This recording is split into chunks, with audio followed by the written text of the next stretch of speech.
என் உயிரினும் மேலான அன்பான வஜ்ரா குடும்ப உறவுகள் அனைவருக்கும் உற்சாகமான காலை வணக்கம். சார், நமது கேபிகே பாட்டில் செக்யூரிட்டி அப்டேஷன் நடந்திருக்கிற காரணத்தினால உங்களுடைய ஐடியை ஓப்பன் பண்ணணும்னு சொன்னால் நீங்கள் www.kpkbot.com ஓப்பன் பண்ணிங்க அப்படின்னு சொன்னால் அதில் உங்கள் யூசர் நேம் பாஸ்வேர்டு கேட்கும். அதுக்கு கீழே ஃபர்கட் பாஸ்வேர்டுன்னு ஒரு ஆப்ஷன் இருக்கும். அந்த ஃபர்கட் பாஸ்வேர்டை கிளிக் பண்ணிங்க அப்படின்னு சொன்னால் உங்களுடைய ஐடி போடும்போது இந்த ஓடிபிலாம் வர்றதுக்காக ஒரு மெயில் ஐடி கொடுத்துருப்பீங்கள்ல, அந்த மெயில் ஐடியை பத்திரமா அதில் போடுங்க. போட்டுட்டு சப்மிட் கொடுங்க.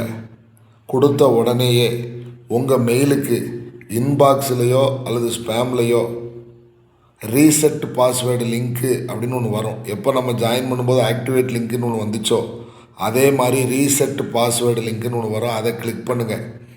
அதை கிளிக் பண்ண உடனே நியூ பாஸ்வேர்டுன்னு கேட்கும், கன்ஃபார்ம் பாஸ்வேர்டுன்னு கேட்கும். அப்போ நியூ பாஸ்வேர்டுங்கிறது ஏற்கனவே கொடுத்த பாஸ்வேர்டு இல்லாமல் கூடுதலாக ஒரு நம்பரோ எழுத்தோ அல்லது புது பாஸ்வேர்டோ போட்டு எதை புது பாஸ்வேர்டாக போட்டிருக்கீங்களோ அதையும் கன்ஃபார்ம் பாஸ்வேர்டில் அப்படியே சேமாக பார்த்து டைப் பண்ணிவிட்டு அதை பத்திரமா உங்கள் வீட்டில் பத்திரத்துலேயோ டைரியிலையோ வீட்டில் பத்திரமா எழுதி வச்சு சப்மிட் கொடுத்துட்டீங்க அப்படின்னு சொன்னால் உங்கள் பாஸ்வேர்டு ரீசெட் ஆயிரும்.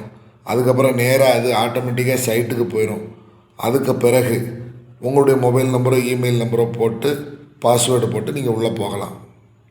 லாகின் பண்ணுறதுக்கு எப்போதும் போல் என்ன செய்வோம், அந்த யூசர் நேம்ங்கிற இடத்துல மொபைல் நம்பர் அல்லது இமெயில் ஐடி, பாஸ்வேர்டு இப்போ புதுசாக போட்ட பாஸ்வேர்டு போட்டு சப்மிட் கொடுத்தீங்கன்னா உங்களுடைய ஐடி ஓப்பன் ஆயிரும்.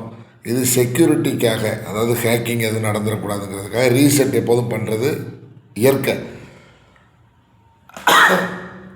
இறைவா, இயற்கையே, பிரபஞ்சமே. ஆகையால் அதை நீங்கள் ரீசெட்டு பண்ணிக்கங்க. உங்கள் சைட்டுக்கும் பாதுகாப்பு, உங்கள் ஐடிக்கும் பாதுகாப்பு. ஸோ இது கம்பெனி சைடில் செஞ்சுருக்கிற அப்டேட்டு.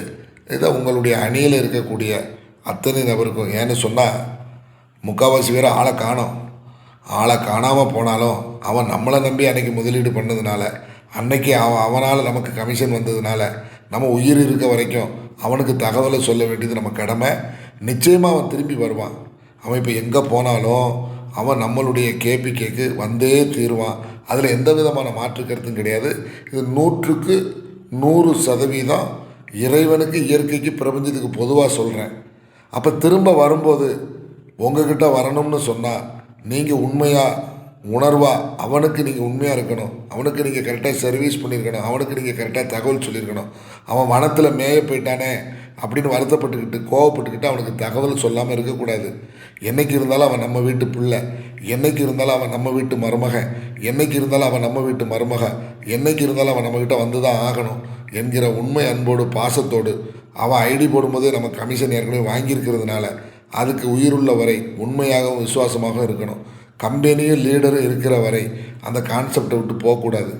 அப்போ சிலர் போயிருக்கிறான், போகாமல் இருக்கலாம். அதனால் போனவனை பற்றி வருத்தப்படாமல் அவனும் நம்ம வீட்டு பிள்ளைன்னு நினச்சி அவனுக்கு தகவலை சொல்லி அவன் நாளைக்கு நமக்கு இங்கே வரும்போது அவனை அன்போடு வரவேற்று பாசத்தோடு அவனை கவனிக்குமாறு அன்போடு கேட்டுக்கொள்கிறேன். நன்றி, வணக்கம்.